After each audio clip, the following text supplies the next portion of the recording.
And it's BBOR, Black Box Online Radio, coming to you from West Virginia at heart and from around the globe. My guest on the program today is Stuart MacAdam. Stuart runs a channel that talks all about digital marketing, and he knows a lot about how to use the connections of the internet, particularly through platforms such as Facebook and YouTube.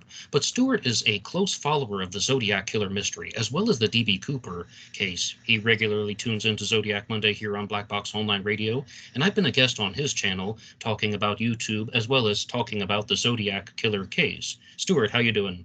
Great, thanks, Ned. How are you? I'm doing just fine. Stewart, where are you coming from? I'm coming to you from beautiful New Zealand. Excellent. Yes. Finally, someone who's in my hemisphere now, coming to you from the Philippines. And Stuart, I would like to begin with something. Would you like to tell the audience what first made you curious about the Zodiac killer mystery? You know, I first found out about the Zodiac Killer through the David Fincher film, Ned. That was in 2007. My parents rented it out from a video shop back in the day. So we watched the film right through, and it was quite interesting to see how this killer was very different from other types of serial killers, in that he was actually taunting and writing and boasting about the crimes that he committed. You find that a lot of other serial killers and killers in general, and people that are, purveyors of bad behavior, generally tried to fly under the radar and not be known for their crimes. But the Zodiac was very different in that he was more than happy to tell people what he did, and almost seemed to revel in the attention that he got as a result of it. Yes, and that's something that I'm glad you brought up, because I've also had a very similar experience with that. Just noticing that some serial killers want to do the exact opposite. They want to live in the shadows. They just want to commit the homicides. But the Zodiac killer wasn't only a murderer. He created letters, cipher, cryptograms, these greeting cards, and making phone calls, all kinds of things to put himself out there. And firstly, what exactly do you think that was all about in the Zodiac's mind? Is he just starving for attention, or does he actually have some type of murderous rage towards society? What do you think? I don't think he had a murderous rage towards society, Ned. I think a lot of it stems back to his need for attention and probably the underlying factors that come with that. I was listening to a rather interesting podcast today with a couple of different sort of psychologists and psychoanalysts, and they were talking about how the Zodiac may have been taunted and bullied at a young age. He may have been neglected of attention. He might not have received approval or I guess, general interest from his peers at school. He may not have been able to fit in the way that maybe he wanted to, and that sort of neglect from his high school peers or, work peers, whatever it may be, sort of really filled up a rage that, most people can control and channel through different outlets, which can be in many ways very positive. But unfortunately, in the Zodiac's mind, it was, sort of to get that attention and to bask in his masterpiece and create this, grand version of himself, this version that was untouchable. He went and committed a lot of crimes, and he used those crimes and those murders as a means to an end. And in many ways, he was actually a very clever marketer. He created a very compelling brand, if you can call it that, and he really established himself as, a newsworthy persona. And that's something which, if you look at, I think Tom Voigt mentioned it, he was actually one of the founders of fake news in many ways, sort of took a lot of credit for crimes he didn't commit, but created a very compelling reason to put himself into the newspaper, if not at the front page, then definitely very close to it. Okay, though, but is there one thing about the Zodiac killer mystery that you find either particularly compelling or something that stands out from the other set of facts? Particularly compelling in what way, Ned? Well, just something that seems rather different than anything else that we've discussed so far. Or is there a particular area that you zone in on that you have a particular fascination about with this mystery? Well, one thing that's probably not talked about enough, which is the fact that the Zodiac Killer obviously had a very big interest in comic books. You have a look at a lot of the references to his letters. You look at the sort of various lines that he uses, the quotes and that sort of thing. He had an interest in the Mikado. He had the sort of the Wheel of Death. I think that was, is it the Tim Holt comics? Yes. Yeah, and you have a look at how a lot of that comes together. He clearly was interested in comic books and had a fascination by them, and even the Zodiac character, I think, was inspired by a lot of comic books and movie characters, and creating this grand persona, this caricature of, I guess, what he wanted to be, the ultimate powerful person that was fully in control of all things, I guess, is to paraphrase what he said in one of his letters. And that's something which I think, sort of could really guide us towards who exactly he might be, because I think one thing that is often overlooked in the case is, what is it likely that he left behind? And I think, if he's dead, which I think he probably is now, what did he leave behind? What was in his boxes of stuff and things? And I think comic books was definitely one of those things. Even if it was only a handful of things, it was definitely something which was near and dear to him at a particular point in time. And he either had probably some valuable comics that meant something to him, or he just had sort of the standard run-of-the-mill comics, which, sort of piled up and sort of sat in the attic or basement for a very long time. And there was actually a comic book shop in San Francisco at the time. I don't remember the name of it, but that was probably a shop that was frequented by the person that went by the alias of Zodiac. Do you have any additional information you'd like to share about that comic shop? Nothing off the top of my head. I knew it was a comic book only shop. I'd probably have to dig up the name of it, and one of your listeners probably knows the name of it already.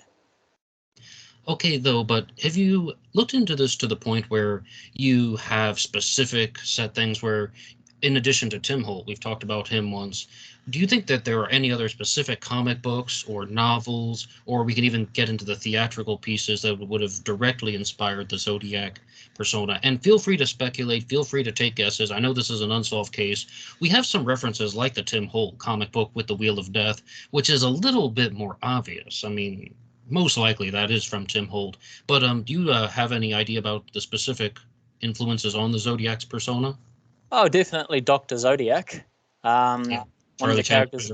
Yeah, that's the one out of the Treasure Island one. That's definitely one inspiration that the Zodiac obviously took. I think another one as well, which is the most dangerous, man is the most dangerous game of all. I think he definitely took a lot of inspiration out of that, and he almost saw, sort of in a rather twisted way, saw himself as the person that was made to be sort of hunting people rather than hunting wild game in the forest. Those would probably be the sort of two of the ones when it comes to name and motive. And obviously the Tim Holt comics was another one as well. And my knowledge is relatively limited into, I guess, his inspirations. What do you think, Ned? Well, again, this is an unsolved case, so it requires a lot of guesswork. I have to give a shout out to Neil Arnold, who runs a good Facebook group about the Zodiac Killer, and he has pulled up all of these things about references to comic books, even things specifically tied to Batman. Batman was going for decades at that point, and that could have been a strong influence. There's also the story Sign Z by Edwin Baird, that has the serial killer, the fictional serial killer named Z, who says this is Z calling, and Z is trying to murder people who work at banks. I think that could also be a possible direct inspiration. And then there are the things that are a little bit more theoretical, like Douglas Oswell and Mark Hewitt talk about how the Zodiac was inspired by Joseph Conrad's book, The Secret Agent. Now, their suspect is Ted Kaczynski, the Unabomber. They think that the Zodiac and the Unabomber are the same person. Absolutely, I think the secret agent inspired the Unabomber. The Zodiac thing, I'm not too convinced on, but we haven't even talked about the Mikado yet. That is one of the more direct references. A Gilbert and Sullivan Japanese operetta. And do you have any observations about that? I could definitely say that I believe that he went to watch it, either on the night he killed Paul Stein or before that, and definitely took a lot of inspiration from the Lord High Executioner. And that was, I think it's just that that power assertive one. One of the most interesting books that I've read on the Zodiac Killer was Mike Rodelli's book, In the Shadow of Mount Diablo.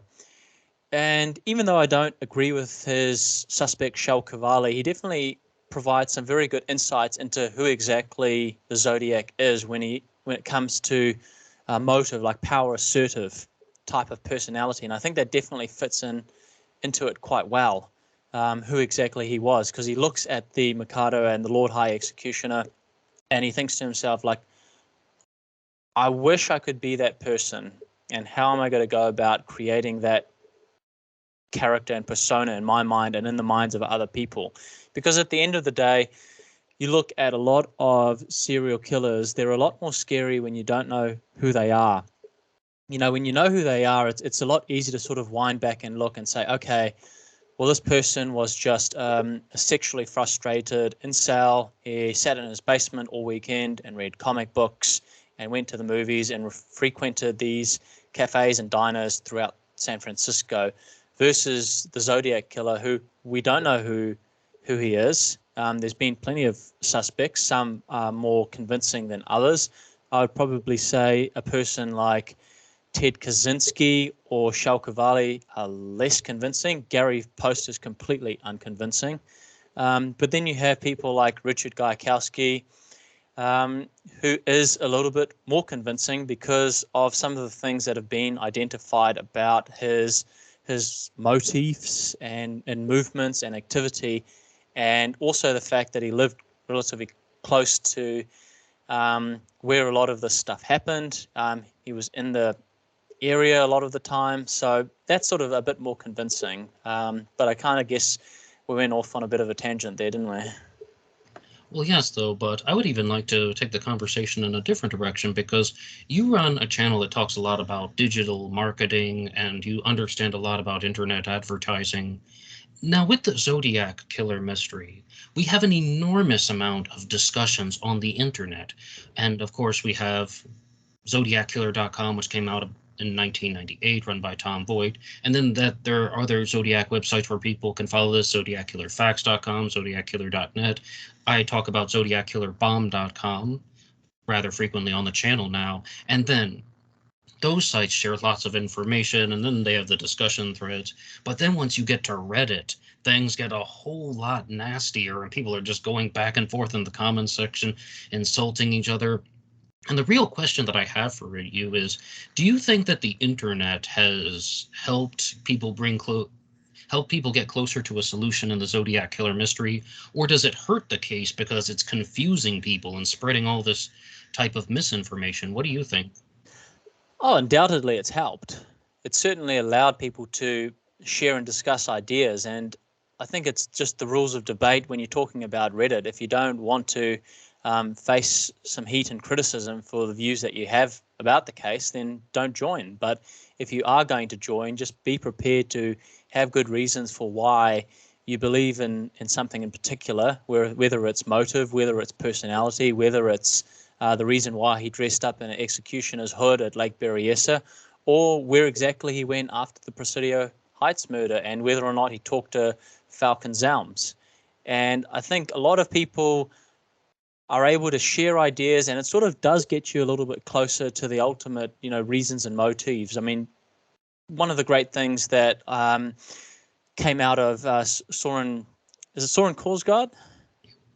Yeah, one of the great things that came out of his book was the mention of how the Zodiac may have been somebody who had difficulties with reading and writing.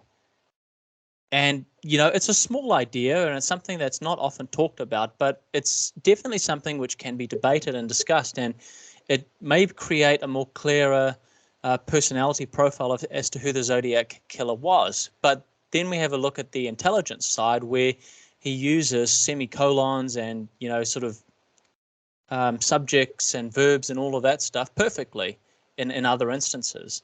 So I think it's definitely been helpful in that regard, Ned, because you look at a lot of different ideas, you get great perspectives, and you're able to look at, some of the more factually accurate books, like, say, for example, Tom Voigt's book, Zodiac Killer, Just the Facts. and you can pull the information out of that as to what they drew out of the different crime scenes, and you can use the discussions to try and connect the dots with what you have. And that's something which I think will certainly help with getting it out there. What I find unhelpful is when people just come forward and say, oh, it was my brother, it was my uncle, it was my dad, it was this person, it was that person, without substantiating, okay, where's the hard evidence on this? Can you put him in San Francisco Bay Area at the time? Does he fit the height? Does he fit the profile? He's got to fit the profile at the end of the day. He's got to be someone that is carrying some extra weight. He has to be someone that is at the very least under the age of 50, because no one described the Zodiac as an old person. Brian Huttnell, when he spoke to the Zodiac, said he sounded like he was between the ages of 20 and 30. And probably the oldest description that was given was by Falk and the kids, sort of 35 to 45 years old. So let's go to the upper end of 45. Okay, someone that's 55 could possibly look that age, but it's unlikely a 55-year-old person could look like they were in their mid-20s. So when you draw all of that together, you have to think to yourself, is it helping or hindering? I think it's helping in a very big way, and I think probably the best thing that could happen at some point is the San Francisco Police Department and the Vallejo Police Department and all the other departments that have an active case with the Zodiac Killer actually just suspend their investigations into it. It's been a very long time since a lot of this stuff has taken place. It's been over 50 years since the last confirmed killing by the Zodiac, which was Paul Stein. There might have been others, there might have not. But if they close the investigation and do something similar to what's happened in the D.B. Cooper case by releasing all the files and investigation stuff, you might actually find that there are some online investigators and sleuths that can page through the information and start connecting the dots and honing in on suspects a lot more, such as happened with the D.B. Cooper case, where you've got two very strong candidates for who committed the hijacking now in Vince Peterson and Milton Vordal, as a result of all that information being readily available. Oh, yes, and we're going to have to come back to those suspects at a later time in this discussion, because I really have a lot of questions about them. But because you have followed Black Box Online Radio a lot and Zodiac Monday, the segment that I've done every Monday about the Zodiac Killer for a couple years now, is there anything that you think is different about Black Box Online Radio compared to other YouTube channels? Oh, absolutely. It's the interaction. It's the engagement. It's you taking questions from the listeners in the comments section and covering and answering almost all of them and providing a response to what people have said, and actually even making full dedicated episodes for your listeners. And one episode that I really appreciated was the discussion that you had of the possible Zodiac crimes, and that one was with the one down in Southern California with Robert Dominguez and Linda Edwards. And I thought that was a terrific episode because it was something which had been requested, and you did a whole episode of it, and obviously went to some lengths to research it and create a good discussion around it. And you incorporated the comments which people had left on the various Zodiac episodes and weaved it together quite nicely into a full-fledged episode. So that's something that really gives you a competitive advantage, Ned, because there are a lot of YouTubers out there that have either got too big an audience where they can't engage with everybody, or they are more interested in putting out what they want rather than what the listener wants. And you often have to create a good balance between the two, because if you just do what the listener wants all the time, you may lose your passion for it. If you're just doing what you want all the time, you may not have an audience to talk to. So it's about finding that balance. And I think Black Box Online Radio does that very well. Well, thank you so much, Stuart. And the episode that he is referencing is called How Many People Did the Zodiac Murder? And back in 2020, one of the followers of this program named Walter came up with the idea. It's like, why don't you rank the Zodiac suspects on a scale of 1 to 10, like in terms of likelihood of being the killer? And then someone else had the idea, well, why don't you rank the unconfirmed crimes on a scale of 1 to 10, talking about, as he said, Ray Davis and Robert Domingos, Linda Edwards, Sherry Jo Bates. in all the possible Zodiac crimes. But if anybody would like to go through some of the older episodes, feel free to do so. You can also hit the like button and subscribe. It really helps out the channel. And please feel free to visit some of the links in the description box, including the one for BuyMeACoffee.com. BuyMeACoffee.com/BlackBoxNet88 allows you to make a donation or a contribution to help support the show, and anybody who makes a donation will get a shout out on Zodiac Monday. It helps out so we can have more guests on the program, talking about more things, putting out more true crime content for you guys. And please, please, also, leave some ideas in the comment section down below. As Stuart said, your idea might be worked into a future episode of BBOR. But I think, though, that I would like to just follow back on one thing, because you said that if you want to share something about the Zodiac Killer mystery and you don't want to take the heat, don't share it. What I was kind of going at was, what do you make of this very angry subculture of people who just get into very nasty arguments over starting a true crime, over trying to solve a true crime case? What do you think about that? It's quite petty and not necessary. It's always going to happen, though, because a lot of people don't feel like they're heard in today's culture, and I think they're going to put it into places where they do feel like their voice can be heard and amplified in a very big way. So you need to just be mindful that that's the type of person that you're interacting with. And I guess because I work in digital marketing, Ned, and I sort of get criticism and pushback from clients and that sort of thing all the time, I'm very accustomed to it, and I don't take it personally. And I think if people can understand as well that the person may be shutting down or shooting down your theory, but it does require you to think in a way, is this something which I need to take on board with me and carry this negative energy, or should I just have a look at what this person has to say, try and identify a good counter response to that, and then just move on? Okay, yes, nicely put. But so far, we've talked about some of the Zodiac Killer suspects: Richard Gaikowski, Shel Cavale, Ted Kaczynski. What do you really think about the other suspects out there? Like, we haven't mentioned the prime suspect, Arthur Lee Allen. Do you think that he is a good candidate to be the Zodiac Killer, or were the authorities and Robert Griesmith completely wrong? Oh, well, if you're looking at a circumstantial argument against Arthur Lee Allen, then he's definitely a very good one. But a lot of the likelihood of Arthur Lee Allen being the Zodiac rests on the testimony of one Donald Cheney, who himself is a suspect. I think Drew Breeson wrote a brilliant book about Don Cheney being the Zodiac and provided some good reasons for it. It's well worth a read for people that are interested in Zodiac killer books. But I don't think he's a good suspect, Ned, because it relies on the testimony of one person. And if you take a lot of that stuff out, then a lot of it begins to fall apart, because it was Don Cheney who said that Arthur Lee Allen mentioned that he was going to call himself the Zodiac Killer. And it was Don Cheney that provided a lot of half-truths and non-truths and untruths and flat-out lies, some of which were proven much later on, some of which the police probably suspected wasn't true at the time.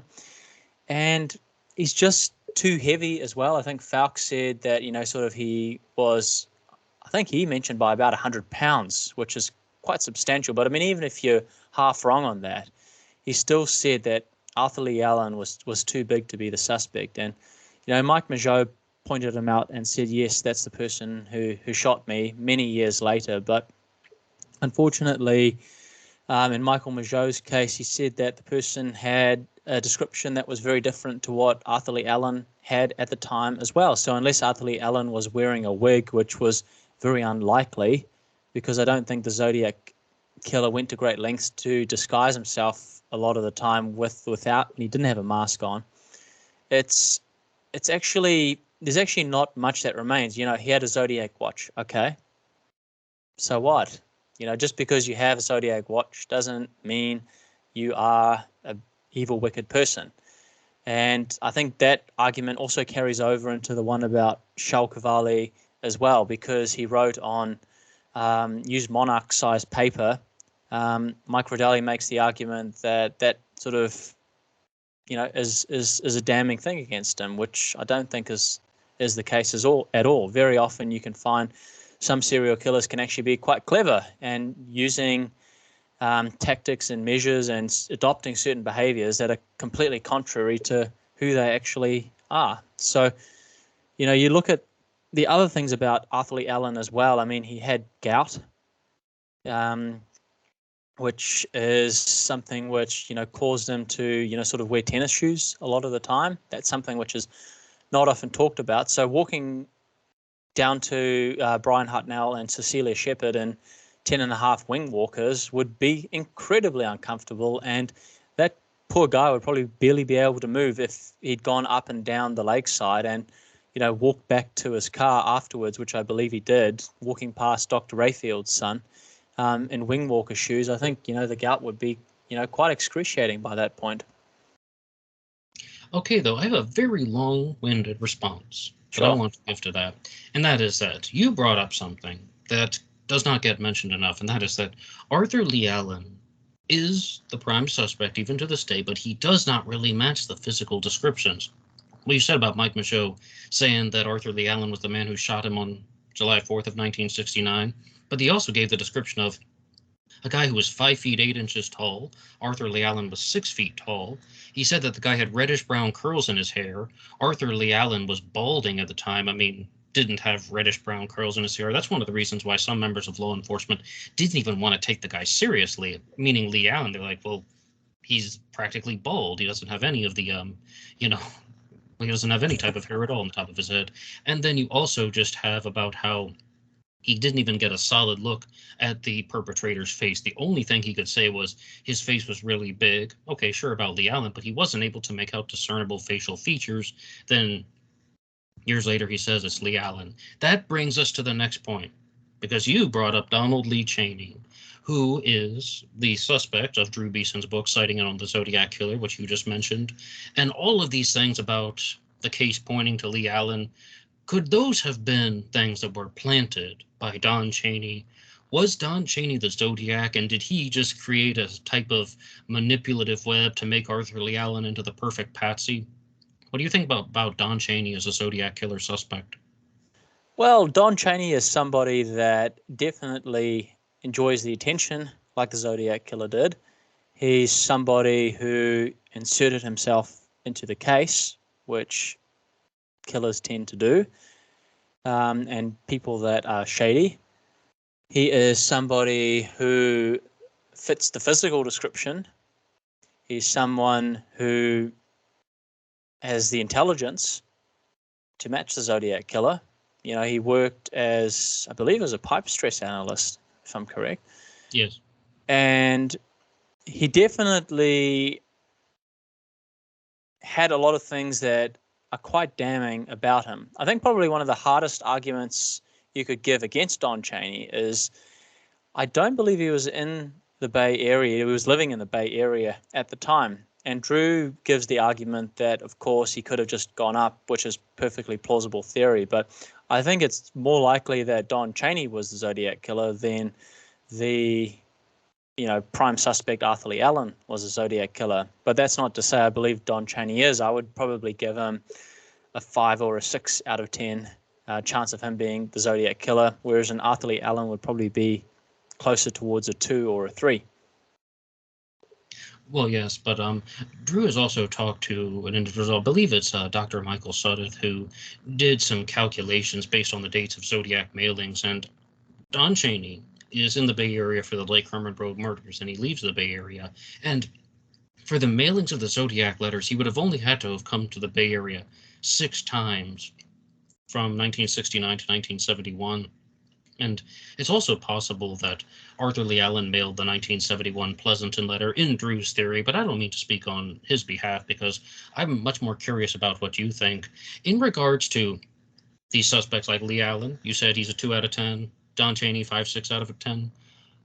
Do you have a top suspect? Is there somebody that you think was the Zodiac, or are you completely undecided? Are there any other suspects that you would rank higher than a 6 out of 10? Look, put it this way, Ned. If I was to create an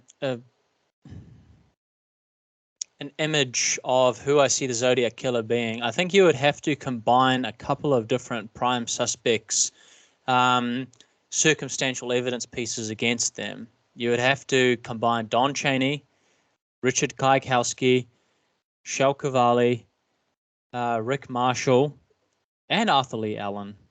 all the damning things against them from a circumstantial perspective. And then you would have to add a couple of other things in as well, such as possibly pulling out the biggest comic book fan in the San Francisco Bay Area and someone with an interest in firearms and somebody who has access to a car or cars, more than one, and someone who likely lived in Vallejo at the time. And I think if you put all of those things together, you would find probably someone that I would say would be the ideal version of the Zodiac killer, which is my sort of long way of saying I don't actually have a prime suspect because I just don't think there is enough hard evidence to show who exactly the Zodiac killer is, and who exactly the Zodiac killer is, and what those the hard pieces of evidence are. We've got the bloody fingerprint from the Paul Stein cab, which I believe is the Zodiac killer's. I don't think it belongs to Lindsay Robbins. And there's also some of the evidence that he left behind, which is the pre-cut lengths of rope, which is also the shell casings for the different ammunition that he used when committing his crimes, and also the Wing Walker boot prints as well, and the references to the comic books and the writer's palm and all of that stuff. There's just not enough to say for sure who it is. I mean, Mike Morford presents quite a good case actually for William Andrew, suspect McDuff, and he identifies that based on geographic profiling, which has been done.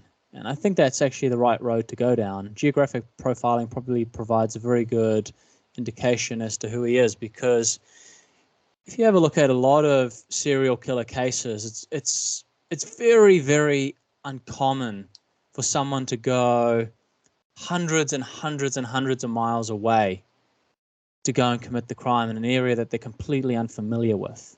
Not to say that a lot of serial killers don't travel, some of them do, but it's always into an area that they're familiar with and have spent time at before committing it. It's very rare where they don't spend time in a particular area.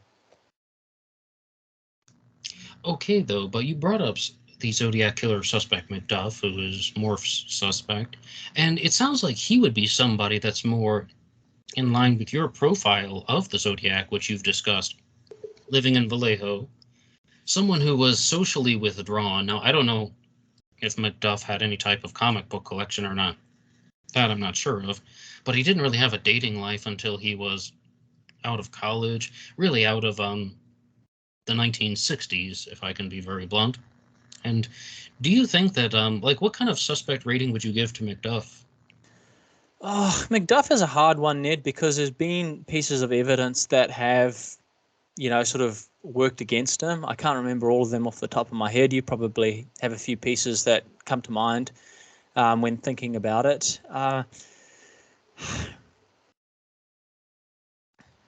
It's very hard to say. I actually don't have enough information off the top of my head to actually sort of give a firm evaluation on it. But I would say that it would probably be the same level as Don Chaney. There's a 5 or 6 out of 10 chance that he may be the Zodiac killer, but it's unlikely. Oh, so you give McDuff about a 5 or a 6? Yeah. Well, I mean, what would you give him? I mean, what are the pieces of evidence that are working against McDuff in your mind that sort of make you think, oh, no, this is probably not the guy? Well, McDuff wore a size 8 shoe, and the footprints from Lake Berryessa that were examined were determined to be 10.5. Now, height and weight, sure, McDuff is solid with that. I don't even want to bring this up, but McDuff has very noticeable ears that just absolutely protrude outward. Mine aren't even big enough to do it. Not mentioned in any of the witness descriptions. That's the first thing that I thought about when I saw a photo of McDuff. And the Zodiac killer mailed the Exorcist letter in 1974, and McDuff's widow stated, to the best of her knowledge, that McDuff never saw The Exorcist until years after 1974. I mean, the Zodiac is saying, I saw and think The Exorcist was the best satirical comedy ever. So, granted, McDuff could have just lied about that. What's he supposed to say? Oh, yeah, I was a serial killer, and, I wrote a threatening letter about, sure, but I mean, she has provided that piece of contrary evidence. Those are just the first things off the top of my head. And I mean, I've always said, though, I'll accept the result no matter what. I can talk to you all day long about why this suspect wasn't the Zodiac or why this suspect should be the Zodiac. But if the FBI signs off, I'll accept the result. Yeah, absolutely. It's the same thing as well with the cipher that was cracked by those code breaking guys. It's clear as day that that's the Zodiac killer's voice. You can see the taunting, the arrogance, the general demeanor. It's definitely the right code, And and the it definitely contemporary. had a few mistakes in there. It's him. And he's saying that that wasn't me on the TV show, which matches up perfectly. And Exactly. I mean, it's clear as day that the person that called in was not the Zodiac killer. Like I mean, even just the voice. Even just the voice is enough to give it away. Nancy Slover said he spoke in a monotone. Brian Hartnell said he had a very precise cadence to his voice, not an accent, which is kind of like, I guess, a roundabout way of saying he had a very sort of measured, simple, monotonous type of voice. But in a recent episode, somebody was asking me about that, and of course, I don't know the truth, but I was guessing and saying that I didn't think the Zodiac was using his real voice in the phone calls and the conversation. I don't meaning this. I think he was intentionally altering his voice, saying like, if this is the way that I'm normally talking, now I'm talking like this because I'm in persona mode. And I think the Zodiac went full persona mode when he is creating this character, writing the letters, making the phone calls. He's pretending to be something different. He's pretending to be the Zodiac. He's acting out this role of being the Zodiac. Do you think that that is like a reasonable observation or not? I think so. I'd probably ask you, why do you think he created this type of persona and not another one? Oh, and not another one? My first immediate instinct was I thought that the word Zodiac was chosen because he thought it sounded badass, because he thought it sounded really cool or something like that. And it does. It's, a cool sounding word and it gets your attention and you can easily remember it. And some people, I'm even leaning toward this, think that the Zodiac may have been ex-Navy and exposed to all types of Zodiac references, whether the Zodiac symbol is like a compass or something that a pilot or a sailor would use. Not to mention that Zodiacs are a type of naval boat that were developed in the 1930s. And also, I mean, about celestial navigation, being aware of stars. This is the stuff that Michael Cole gets into in his trilogy. But I just see all of these things that point toward the Zodiac possibly being ex-Navy, let alone Wingwalker shoes. I mean, the Navy had an aviation division. It could be Air Force, or the Army has an Air Corps too, right? And I And mean, see that provides a very good insight into who the Zodiac killer is likely to be, Ned. Sort of look at the origin story of it. It's got to be someone that clearly had some sort of exposure to the word Zodiac in some shape or form. And the wing walker boots, it could be a throw off, but it could also just likely be someone who thinks that, oh, yep, there was hundreds of thousands of these pairs of shoes. You can buy them at surplus stores, and he likely had a knowledge of that. But I'm just going to sort of wear them anyway, and what'll be will be. But I think that background into the military background or into a law enforcement background is very strong likelihood he did come from that background, particularly with the interest in firearms. I don't know how many people that are from the military, but the people that I know, a lot of them do have an interest in firearms, whether it's in owning various types of guns, whether it's going hunting or whatever it may be for, even if it's just for self-defense. A lot of them do have firearm licenses and do carry firearms that I know. And I think that stems from the fact that when you go into the military, you're taught to treat a gun with respect and you're taught how to use it properly. And I think that is something which, from the evidence of the different scenes, like I don't think the Zodiac was a skilled marksman, but I definitely think he had the ability to, if he pointed a gun at someone, he knew that it was going to fire in roughly that direction. And, that probably stems from the fact that he had some sort of training with firearms, I think, to some some capacity, even in a very limited sense. Okay, though, but Stuart, because you work with digital marketing and internet promotions, out of all the different websites on the internet that talk about the Zodiac Killer, is there one that you explore the most, or is there one that you visit the most frequently? Richard Grinnell's one, ZodiacCiphers.com. Richard's one of the most insightful and thoughtful and level-headed people when it comes to the Zodiac Killer investigation, and he's added a huge amount of value and insights into a lot of things related to the Zodiac, such as where did the Zodiac go, what is the timing sequence, why is it so off, for example, when Donald Falk gives his story, Armin Pelicetti gives his story, and then the Zodiac gives his version of events as well. Why is it not lining up properly? And he provides good analysis for that. He provides good insight into the Zodiac's movements after Lake Berryessa and the strong likelihood that he actually did not park behind Brian and Cecilia, and that those tire marks are not indeed his, the ones that are mismatched, but he actually parked away, and in many ways was a lot more clever having done so, because it was unlikely that in his mind that the police would have gone and thought, oh, this person parked half a mile, a whole mile away and walked back to his car afterwards, risking exposure.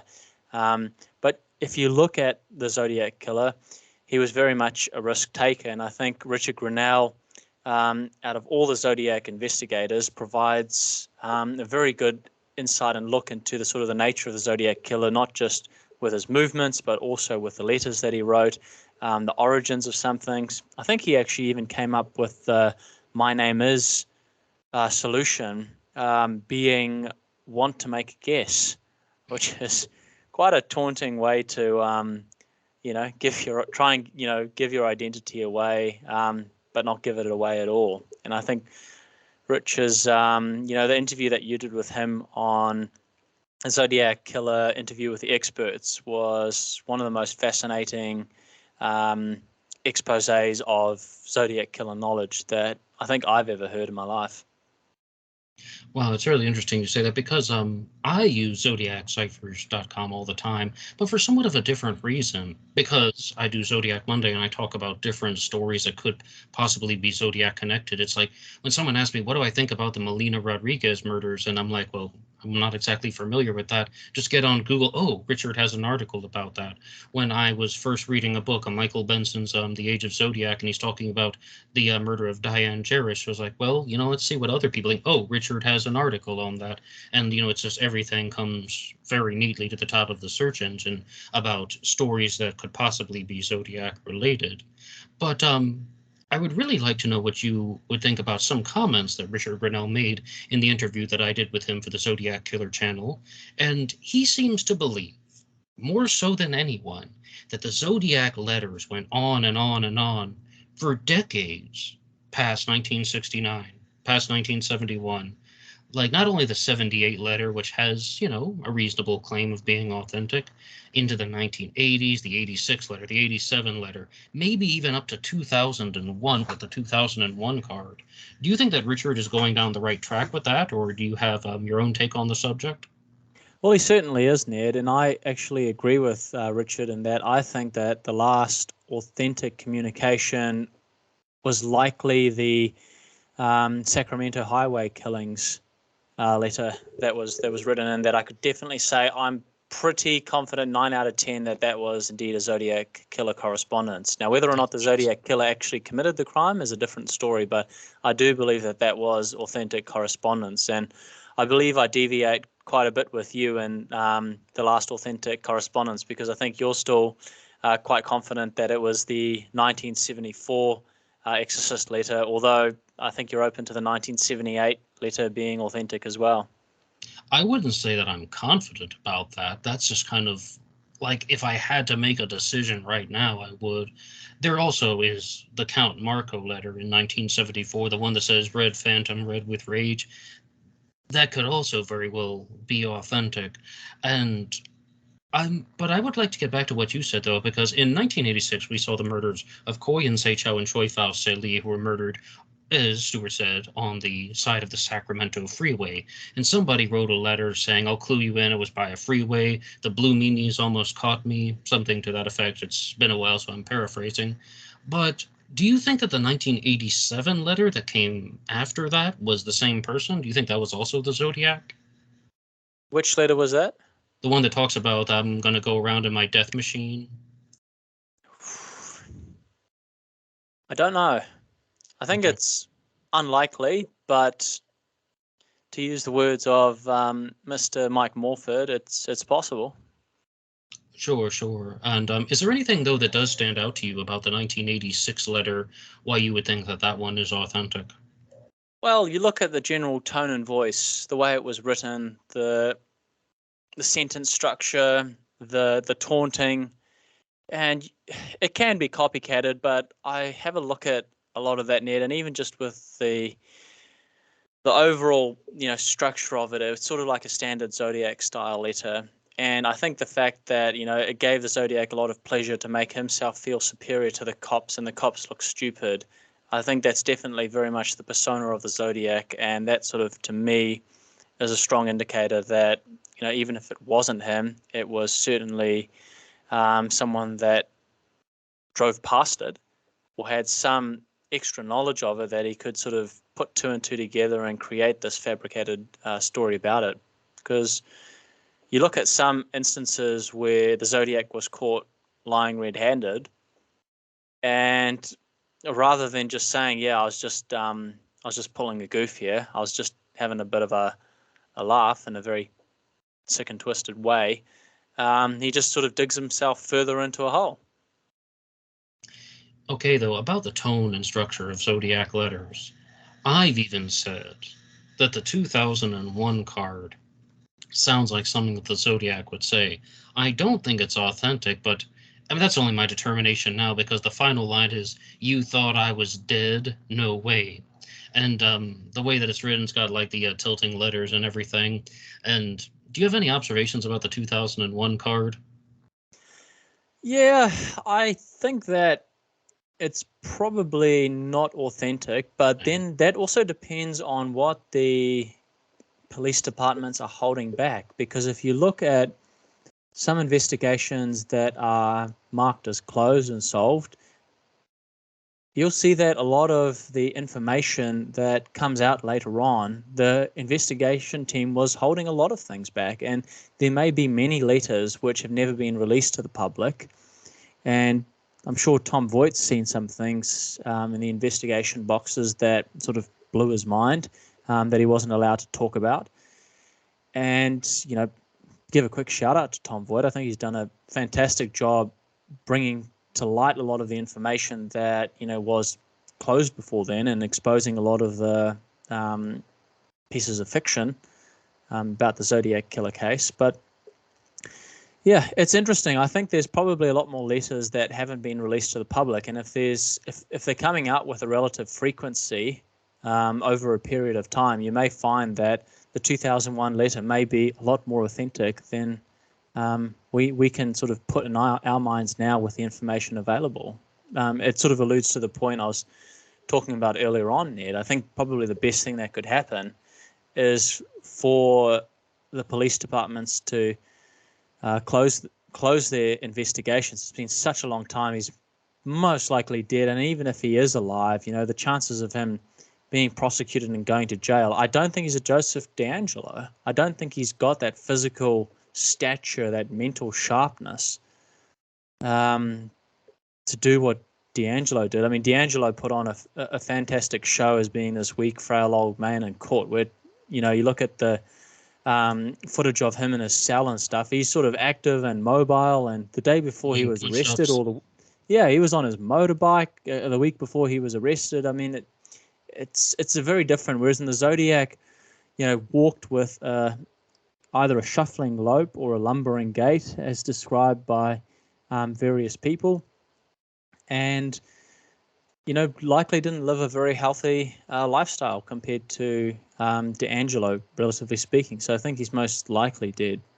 So closing the case would definitely provide access to a greater level of information, which the case does need. If someone wants to solve it, if you want people to sort of really hone in on that, if you released all the files and stuff, and if someone's sued for it, like Tom Colbert did with the DB Cooper files, you probably would see a lot of information coming to light that would allow someone to connect the dots a whole lot faster than right now, where a lot of the key pieces of information are being held back. Okay, wow, fascinating stuff. But we've talked about the websites. Is there a particular Zodiac book that you would recommend, or is your go-to, or that you had a good experience reading? I know you've talked about two of them so far, but is there one that stands out to you among the others? There's a great one by Michael Cole. Actually, Michael Cole wrote three great ones. Yes. I'd recommend anybody that's wanting to get a good insight into the Zodiac Killer, read Michael Cole's trilogy on the Zodiac Revisited. The one by, who's the one that has Ted Kaczynski as the suspect? He wrote Hunted and Profiled and Exposed. Mark Hewitt. Yeah, Mark Hewitt. Mark Hewitt's first two books are quite insightful and provide a great expose into the nature and personality of the Zodiac Killer, and I took a lot of learnings away from that. I didn't like his final book because I think he reached the wrong conclusion, but that's a discussion, probably could make a whole episode on that in itself.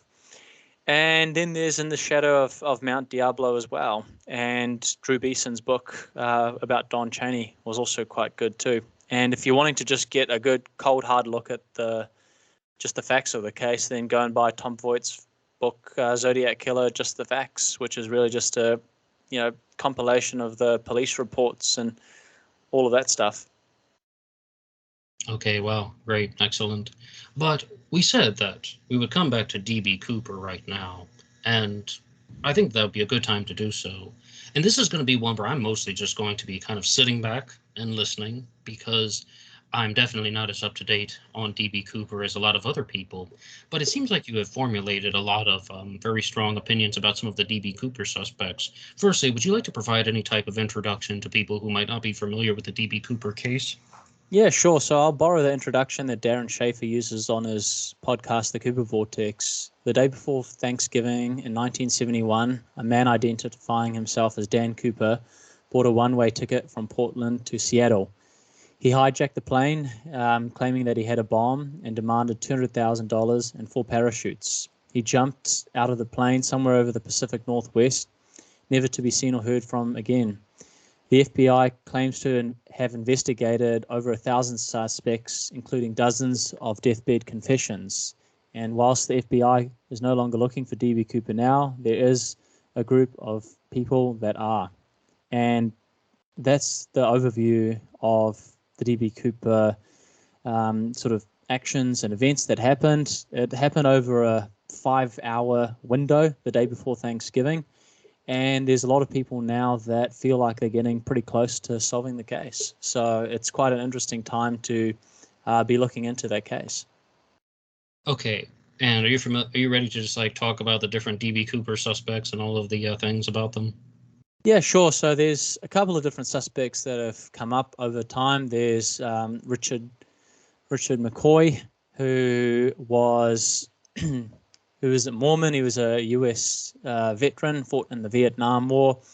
He's someone that has been put forward as a suspect because he committed a similar hijacking 6 months later, but he demanded $500,000. But probably the biggest difference was DB Cooper is described as being calm and polite and easy to get on with.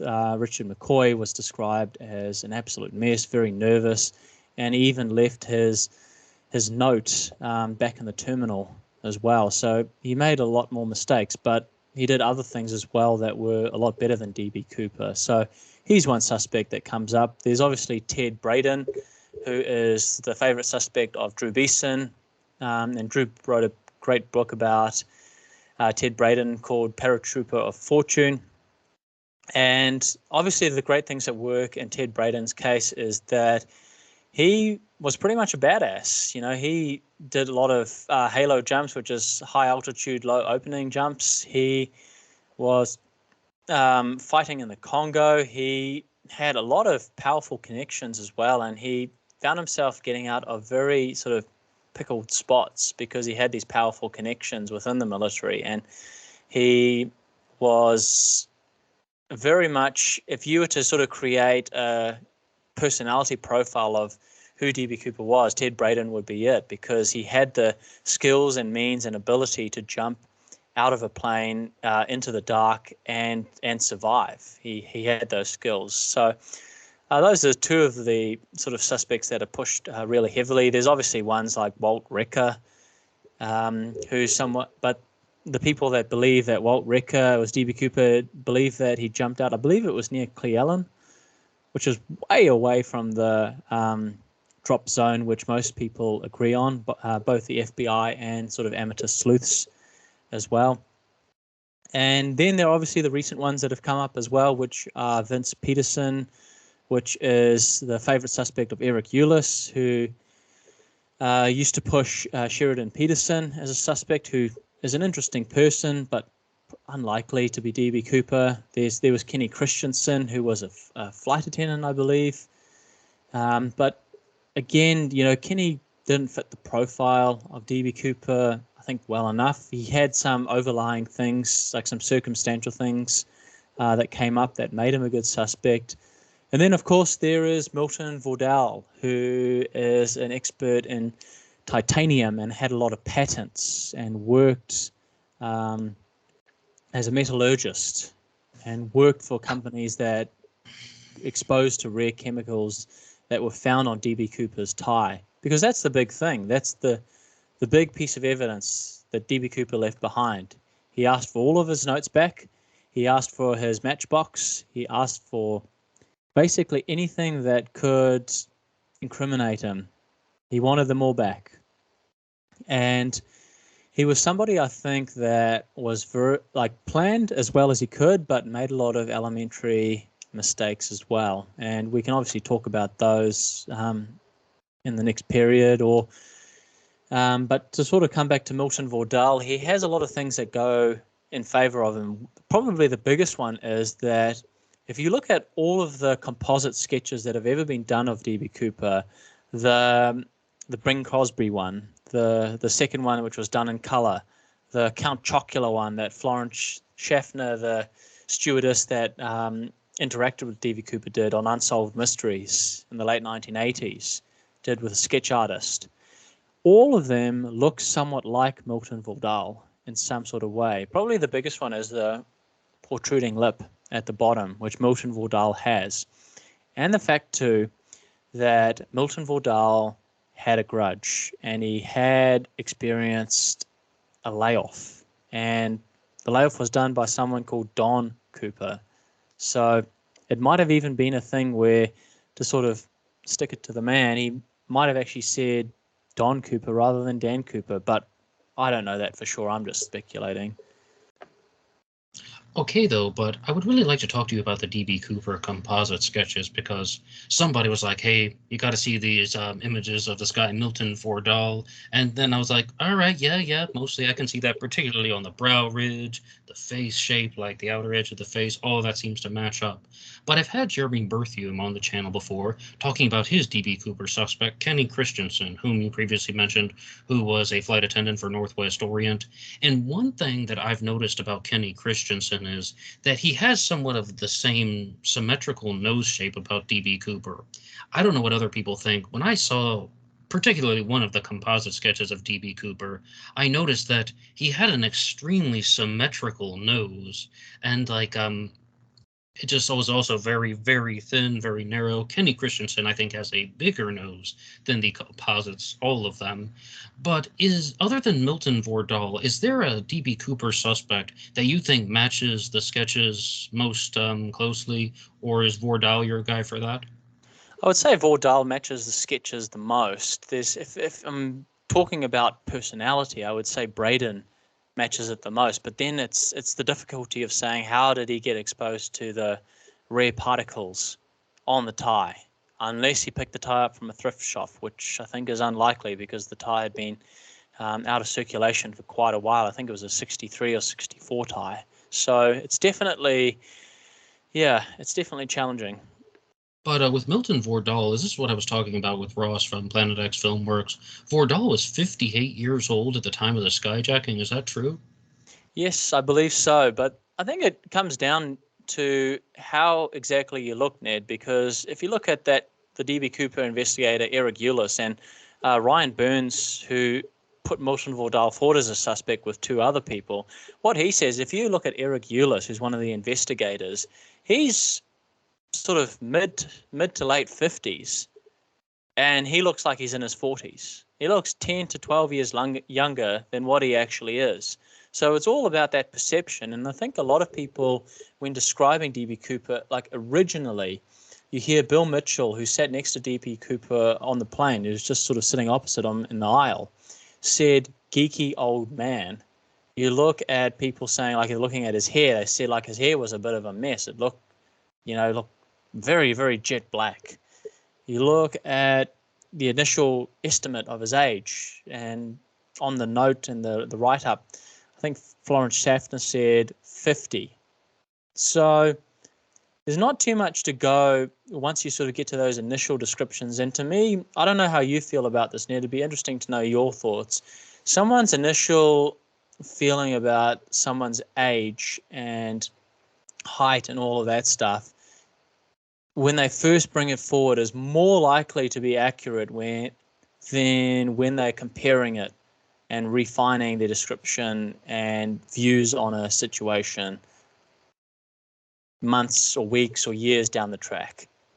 Do you mean that, like, the first time they see this person, what they think about them is going to be correct, and then if someone asks them about it 2 years later, they're gonna overthink it and get it wrong? Is that your question? Yeah, because sometimes you can get information put into your mind that may be completely different or inaccurate to what your initial thoughts were on the situation. Well, that can definitely happen, but as you know from the Zodiac case and a million other things, when it comes to determining age, it's difficult because you just brought up a very good example about how somebody, you said the guy was in his 50s, the example you were talking about, but he looks like he is in his early to mid 40s. Was that what you said? Correct. You see, recently, I don't know what it is, but everybody keeps thinking I'm like 18 or 19 years old or something. And that never happened when I was 18 or 19. I'm 35 now. And when people would listen to Black Box Online Radio before I appeared on camera, they said that they thought that I was in my 50s or 60s. They was like, I thought Ned was an old guy in his 60s. Wow. So in terms of just judging people like that. But my honest response was, when I saw the composite sketches of DB Cooper, yeah, I would have said 40, 45.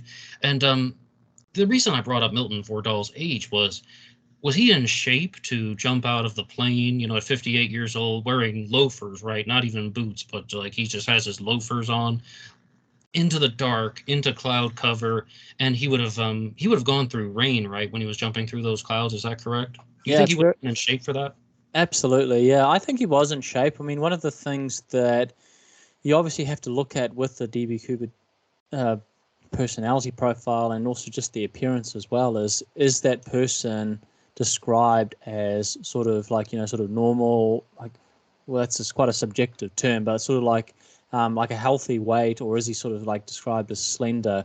And is he someone that could have pulled this jump off? Because some of the suspects could have definitely pulled the jump off. I think most people, I think if you pull that parachute, you survive.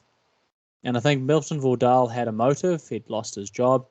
He had a need to get money because obviously I feel like he'd definitely been shafted. He definitely had that in his mind that he'd been shafted.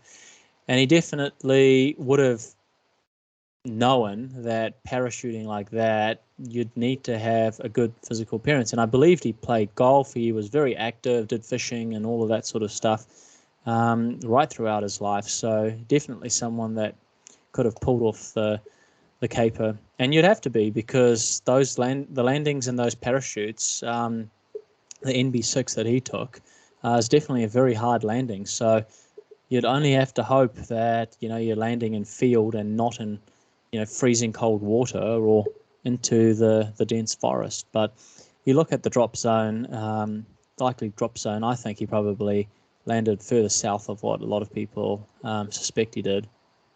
Plus, I also think he lost the money on the jump. on the way down. Right, because I have so many questions for you, and I was actually just about to ask a different one, but now I have to ask this one that was going to come up anyway. What do you think happened to the money? Because as some DB Cooper novice, I mean, I don't really even know much about the story, but it was my understanding that the money was never found in circulation. Is that true? Like, Yep, so not a single dollar ever showed up in circulation. And to use the quote from Ralph Himmelsbach on Unsolved Mysteries, he risked his life to hijack the airliner. He didn't get to spend the money. He may have lost his life. And if you look at it from that perspective, okay, he jumps out the plane. Let's say his parachute doesn't open or is faulty, and hits the ground with a slam, and then the sort of money just goes onto the bank. Then there is the floods many years later. It washes up on Tina Bar or is dredged there, and it just sort of sits on the surface until Brian Ingram discovers it in 1980. And if you look at that scenario, you think to yourself, that's probably Occam's razor. If you look at it from the perspective of what I think Cooper survived.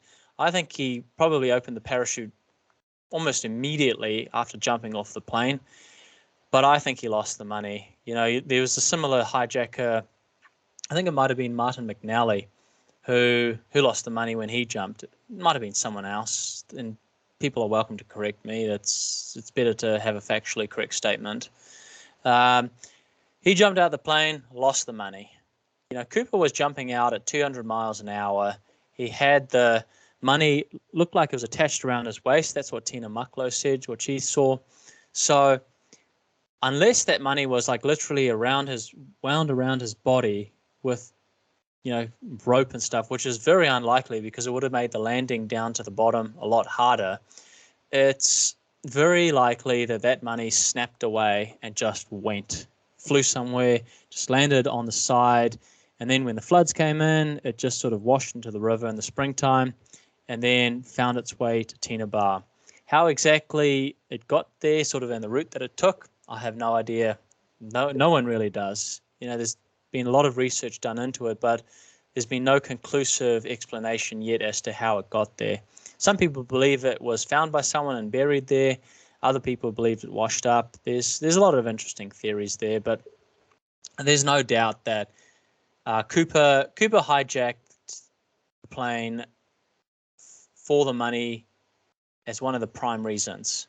So the fact that none of it ever showed up in circulation shows that there's probably a 9 in 10 chance that he lost it on the way down. And if he didn't lose it, then he never got to spend it because he knew that it was marked money, and if he spent it, they'd be on to his case. wow, yeah, some fascinating stuff. And have you heard the theory about how DB Cooper returned to Tina Bar for some reason, and he planted the money himself, kind of just like tossing the three stacks down there, just like marking the area as a type of commemoration to his jump? You mean like the theory to sort of throw off the feds, the FBI, that he maybe didn't survive? More or less just that DB Cooper left it there intentionally. That's for his own personal reason, some type of self-serving, self-satisfying reason. Yeah, I have heard that theory. It's not one I can say holds much weight in my mind. It's most likely that money showed up in one of the ways that we talked about just before. Okay, though, and I said I had a lot of questions, but they're all going to be very fast. Number one, do you think DB Cooper really had a bomb, or was it a dud or a fake? I think he did. You look at the desperation that somebody would need to have to threaten the lives of people and say that you've got a bomb in a briefcase. I think it's most likely that it was real, and that's something which I've changed my mind about over time, Ned. Initially, I thought it was a dud because, hey, why would you sort of threaten losing your life in addition to, if you're taking all this risk and going through all these stages, you don't want the bomb to go off at the most awkward time, and then your opportunity's lost. I think it was real, but I think he knew to take great care to not connect the two wires together as he said he would. for the bomb to blow up. Okay, the next question is, DB Cooper seemed extremely meticulous. You even talked about how he gave out the notes and then he's asking for the notes back. He was also the suit and tie guy, right, that everybody knows. People are talking about how he just seemed stern. And you also said calm and collected. Why did he leave his tie behind? Do you think it was just a lapse, like an error in his judgment? Did he do it on purpose? What's your thought on that? I think it was a mistake, Ned. Like the whole sequence of events leading up to it, there was only a couple of big mistakes that DB Cooper made. The first one was being on board at the back of the plane for a period of time all alone. That was one mistake that was made, where the crew at the front of the plane could have easily evacuated, and then it would just be Cooper all by himself. That was one of the mistakes he made. The second mistake as well was when he took his tie off and he just popped it on the chair, and I think he just forgot about it because there were so many things that he was likely thinking about. Where am I now? Is the money firmly secured? Can I get this damn door open? Because he had difficulty with opening the back of the plane to jump out. It was the only thing that he didn't have a knowledge about when it came to the plane. He knew everything else. He even knew where the oxygen tanks were, for goodness sake. So that was something which I think was just a human error because he had so many other things racing in his mind at the time that he needed to get done, that the tie was probably just a bit of an afterthought. Okay, sure. Though, but there's one DB Cooper suspect that we haven't had a chance to talk about, and his name is Robert Rackstraw. Now, you did mention one of the proponents of that theory, Tom Colbert. Do you have any comments about him as a DB Cooper suspect? Yes, I don't think it's Robert Rackstraw. He's way too young. He doesn't fit the profile that DB Cooper had. Robert Rackstraw was someone that was young and brash, and I don't think he could have resisted flirting with the flight attendants. DB Cooper was described as polite and nice by Tina Mucklow and the other people that interacted with him. So Robert Rackstraw doesn't fit that profile, and to go 5 hours being a completely different person, I think is something which would have been a step too far for Robert Rackstraw. Plus, the picture of him was shown to the flight attendants, and they said, no, it's not him. Yes, Tina Mucklow said, no, it's not him as well, I think, on a documentary about DB Cooper. So was that the History Channel one? Yeah, that's the one. So that's pretty damning towards the case. And even though it's been a very long time for Tina Mucklow, I don't think you may remember every single detail about somebody, but you can remember certain things about them that can jolt a memory back, to the front of your mind, even if it has been a very long time. So if you think about someone that you went to school with, a friend, a teacher, a substitute teacher, the groundskeeper, and somebody says, okay, yes, I remember my teacher, Mr. Hayden Jones. He used to teach volleyball. He used to be quite tall. And I remember he used to be quite tan because he was playing volleyball all the time out in the sun.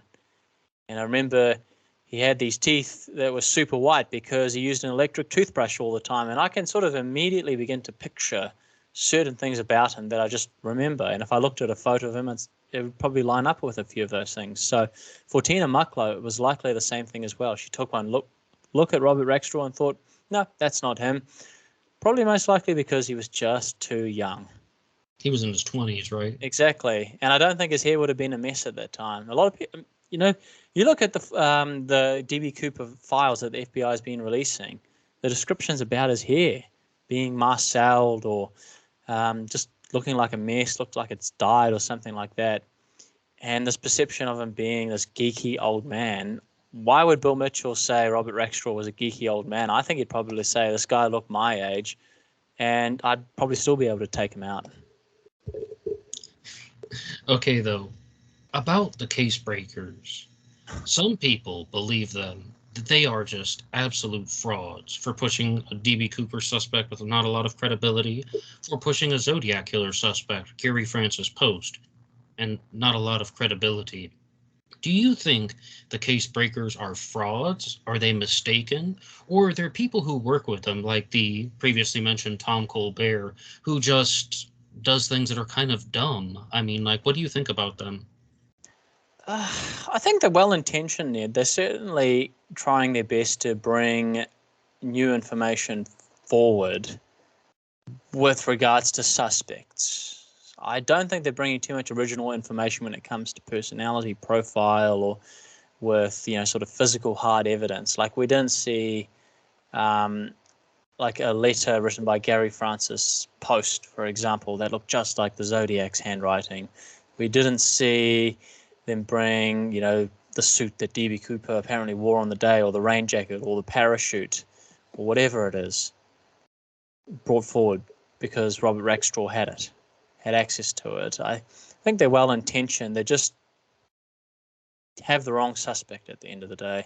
And With I'm trying to Cooper? say this in the nicest possible way because I don't know too much about them, but I don't believe the suspects are factually accurate. I think they can make a good circumstantial case against both of the suspects in both cases. But one of the things that you have to think about and remember in the DB Cooper case as well as the Zodiac case, especially in regards we're talking about sketches, is that is not a true depiction of what the person looks like at the end of the day. That skinny drawing of the Zodiac from Presidio Heights, that's not the Zodiac. The Zodiac was older and he was heavier. And if the San Francisco Police Department had any sense in their mind, they would adjust that sketch and add 30, 40 pounds to that composite right away, because that's who Falk saw. He said older and heavier than what the composite was. And in the same way with DB Cooper as well, you have to think, okay, well, there's a series of sketches and you've got to get a rough idea of what it looks like. And with the case breakers, it really depends on how you're trying to solve the case. Are you trying to solve the case by bringing forward suspects, or are you trying to solve the case by bringing forward hard evidence? And I think they've gone down the route of saying that they've got hard evidence, but a lot of it is a circumstantial case. And that creates a great discussion. That's wonderful. But is it going to move the case forward in the way that it should? Probably not. Okay, fair enough. But I have another question that will take a little bit more time to explain. When Ted Kaczynski was proposed as a Zodiac killer suspect, some people looked at him and they said, the Zodiac might have been smart, but I think Kaczynski was too smart to have been the Zodiac. Someone might have been outside of the parameters. But with DB Cooper, I've had Jeremy Berthium on the channel. Again, it's talking about his DB Cooper suspect, Kenny Christensen. And I asked him about the different suspects. And we came to Ted B. Braden, the subject of the book Paratrooper of Fortune. And what he said was kind of a similar thing about Ted Braden, that this guy was a paratrooper. He might have been too skilled to have been DB Cooper, too good of a paratrooper to do the things that Cooper did, or that he's just a little bit out of Cooper's league. Do you think that that's a credible statement or not?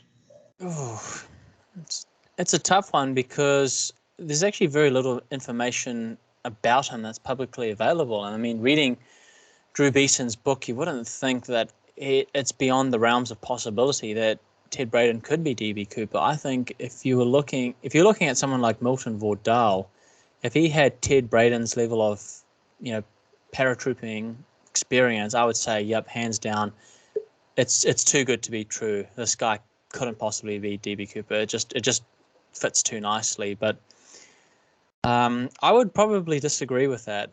I would say that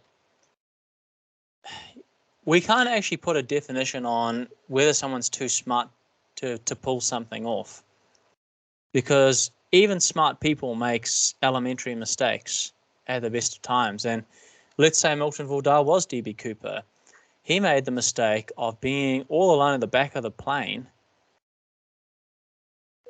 when he could have completely isolated himself. He made the mistake of not taking off with a knapsack, with the money in a knapsack. He said he wanted the money in a knapsack. It came in a sort of, cartoon character bank bag that was open.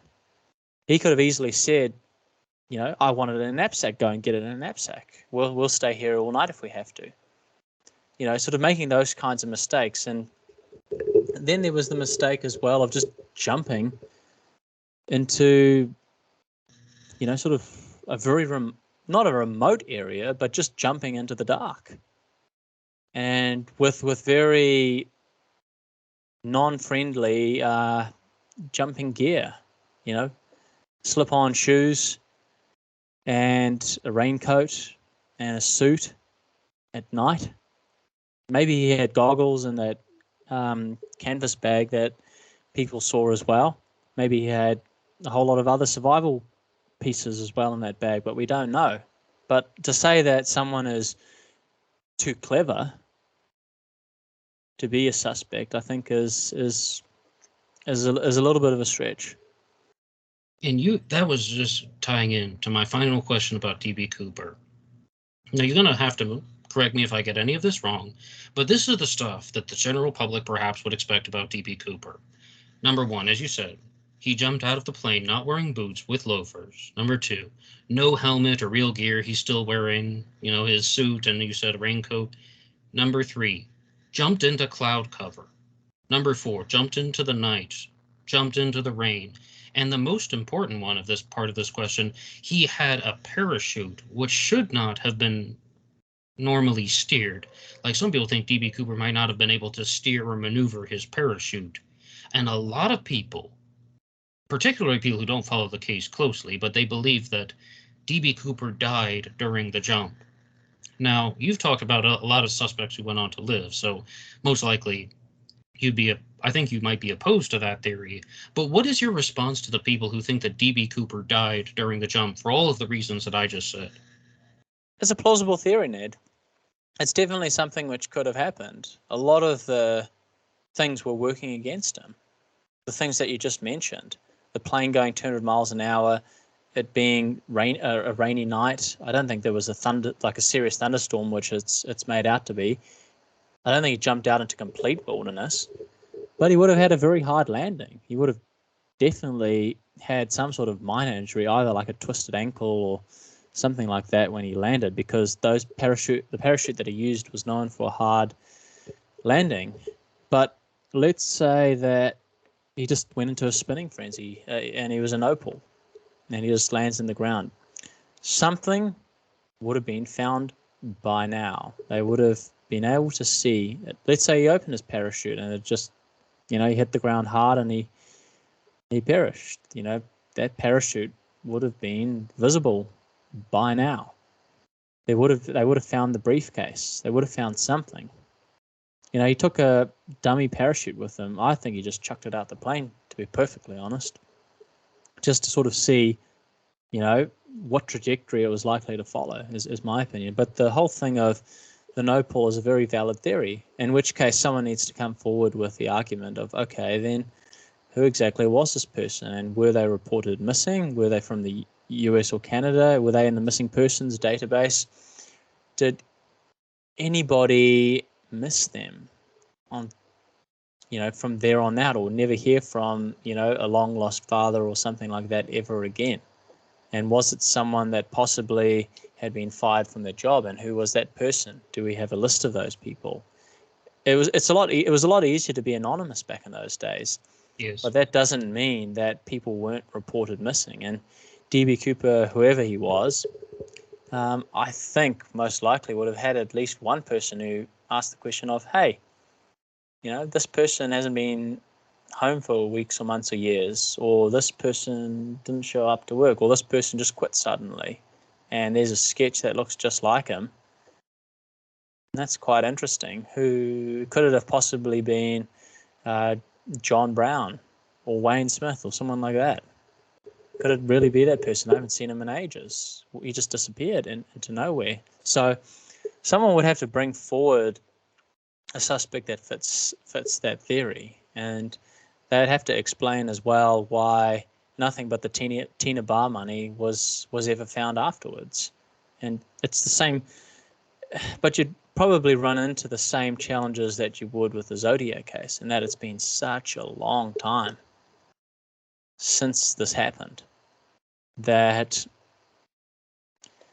finding anything or being able to put forward a good argument, like you would have to get some really, really high level access to, like a census bureau or something like that, and find all the missing men that fit that profile at the time, and then whittle your way down to a suspect. I mean, it's the same thing that we talked about a couple of months ago with the Zodiac. He could have died within a couple of years of committing his last crime.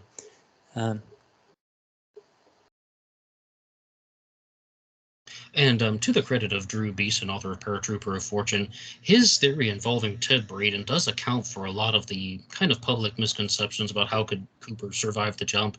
I mean, number one, Ted Braden had been trained to maneuver that type of parachute from practicing with emergency rigs. Ted Braden also, as we said, was, CIA, and a very, very skilled paratrooper. So some guy who could jump out of a plane in loafers and probably not be worried about it. Now, was Braden Cooper? It's still part of the mystery, though. Milton Vordahl seems like a very strong suspect. For me, someone who's mostly an outsider, do you have any final notes or anything you'd like to share about DB Cooper? Probably the biggest thing is, Ned, that it's a lot closer to being solved in my mind than the Zodiac killer case. The Zodiac killer case, there's a lot of suspects that are just still up in the air. There's still too many inconsistencies. There's too much of a lack of evidence with a lot of the suspects that have been put forward so far. A lot of it is still very circumstantial, whereas in the DB Cooper case, you've got two suspects that were exposed to the rare particles and elements on the tie. There's conclusive proof that they worked in that area, especially with titanium alimony.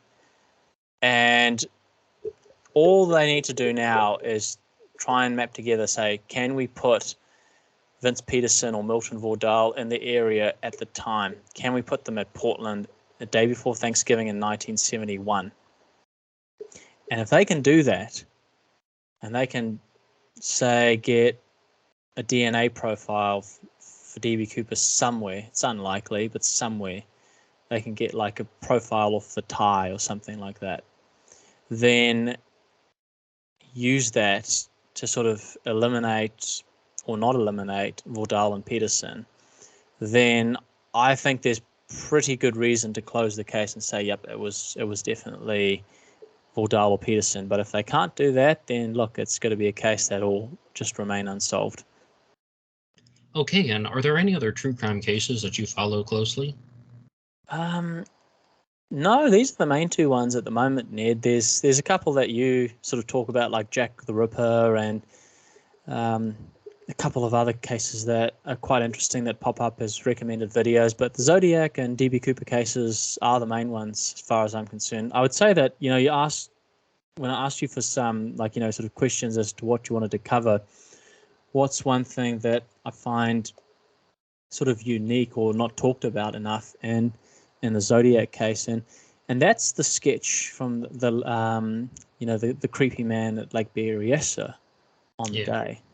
I think that if you combine that with Presidio Heights sketch, which Richard Grinnell, again, credit to him, has done a fantastic job on exploring, you probably come a lot closer to what the actual face of the Zodiac killer is. And in many ways as well, when you read the files for DB Cooper, and you begin to see how he interacted with people and what his true nature was, and the big mistakes that he made whilst he was on the flight, it begins to give you a clearer indication of what the person is actually like.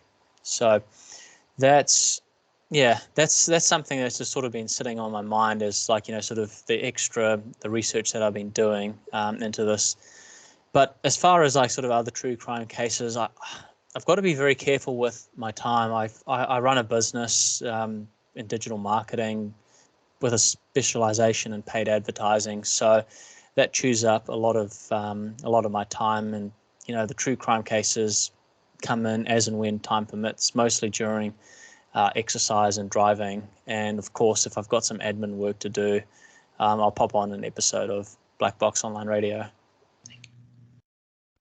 Yes, well, much appreciated there, Stuart. And I guess the final question that I have for you relates to your profession in digital marketing and advertising. And it relates to this upsurge of business coaches that we see on YouTube. And they're not only in business, also there are dating coaches, relationship coaches, and then just kind of personal self-help gurus that charge an enormous amount of money for their services. I first started hearing about them charging $1,000 an hour just to give advice, then $2,000 an hour, $3,000 an hour in all of the areas that I just mentioned: business, dating, self help. Do you think that it's ethical to charge so much money to YouTube followers, just people who are following their channel? Or do you think that that is something that is inappropriate? Or is it just to each his own? It's their money, their choice? Or do you think people are being manipulated? Have you ever encountered any scammers or people who are just kind of incorrectly misleading their followers? What do you think about this? Yeah, it's a good question, Ned, and it's quite a sort of broad and diverse topic that you sort of mentioned in that series of questions. Probably the biggest thing I would start by saying is that, yeah, of course you've got to be aware of scammers. There's definitely people that can sell you, I guess, for better, for lack of a better term, they can sell you a shiny turd. And that's something which, unfortunately can happen more often than not, where, you're being told that you're going to learn all of these new things that are already more than readily available on the internet and other places. But sometimes you do find some real gems. I found a course by a guy who's got a one campaign blueprint for Facebook ads. This guy spent $500 million on Facebook ads. A lot of money. He's worked with some big companies, some big car companies, some big, restaurants, brands, and all of that good stuff. And looking at his structure and reasoning and stuff, it actually begins to make a lot of sense how he argues for it. And I've tested it with one client, and immediately I'm starting to notice an upward trend in results. So it's definitely very positive, and I paid $40 for that course. But then there's been other courses which I paid hundreds of dollars for and thought, no, this is a complete waste of my time. It's one of the reasons why I review digital marketing courses on my channel, because I want people to actually see what they're getting for the money that they're putting into that course. And then, you're talking about the cost of things. And so many people look at it from a perspective of, well, that's a lot of money. But you have to think to yourself, well, what is the outcome that these people are selling? If they're selling something to you that's priced at $1,000 an hour and you get $100 of value, then of course you're going to feel like it's a waste of money, and of course you're going to feel like it's an unjustified level of spend. But if I was to ask you, Ned DeHaan, for example, I can coach you to become a full-time podcaster, content creator, turn Black Box Online Radio into a living, which makes you $10,000 a month. I've done this with 300 other people who went from taking a passion and turning it into a living. And I'm going to charge you $1,000 an hour, and we can get you there in 48 hours. So that's going to cost you, say, over the period of a couple of months, quite a chunk of money. And you got to feel the pinch. But the ultimate long-term goal is you could then become a full-time Black Box Online Radio guy. Would you pay that money? $48,000? Yeah. So let's say you did it over the course of a year, but it created you $10,000 a month indefinitely. Would you take that person up on the offer? I would say a lot of people Before I heard would. the price tag, yes. Yeah. Bro, you want to review some bank statements or something? $48,000. I wish I just had that, underneath the guitar over there. That's my $48,000. That's where I'm hiding it. I totally understand your point. You just kind of like made me realize that I'm kind of poor all of a sudden. It's outcome driven at the end of the day, Ned. Like if Tony Robbins charges an insane amount of money to work with people like presidents and professional sports players and all those people, like $1 million a year. But those people hire him so they can get a 1% advantage over their competition or over the people that they're in the room with, so they can get ahead. or they can win more trophies, or they can make smarter decisions and faster decisions and more accurate decisions. And it's the same thing as well with a lot of digital marketers. If they're charging that amount of money, like if you had Alex Hormozy, for example, who's literally a serial entrepreneur who's launched so many successful businesses, if you got him in to help you monetize Black Box Online Radio, and let's say his price tag was $2,500 for an hour, I'd say it'd be worth every penny, because he'd be able to show you probably every single way you could ever monetize, both now and with future trends, because he's just done it so many times in so many different niches, and he's just got such a knack for it. So it's something which I think, in order for someone to truly change and be successful, they've got to feel the pinch to some extent, but they've also got to know that the eventual outcome of their investment is going to be worth it. And that's the sort of aspect that I look at when I'm working with clients is, if I'm charging them this amount of money, I've got to be making them at least 4 to 15 times as much. Yeah, I totally understand your point. Like, you mean, even if I were to spend $48,000 getting a YouTube coach, and if he were actually able to earn me $10,000 a month, $120,000 a year, and to do that year after year, just and the money would be increasing, maybe it'll be $15,000 a month. Mathematically, that makes perfect sense. If that were a real thing that I would be presented with right now, I would just be like, impossible. I mean, first I've got to convert that into Filipino money, so it's going to be even a little bit more painful to think about in terms of millions and billions. But no, I totally understand what you're saying, that some people might really benefit from those types of coaches if they have the resources to put into that, and I follow you. Yeah, it's something which it's all relative. If you want to find true love, for example, like you're single and you've reached a particular age in your life and you haven't had success in the relationships, and you want to find a husband or a wife, then paying a large chunk of money to get a true insight and a true look into where you're going wrong could be very valuable, so that you do find the love of your life. And you often can't put, to use the old cliche, you can't put a price tag on it. If you want that outcome, then you're going to have to be prepared to pay good money and kind of feel the pinch a little bit, not to the point where it's going to bankrupt you or put you under immense financial stress, but like to the point where you're just like, okay, I'm invested into this.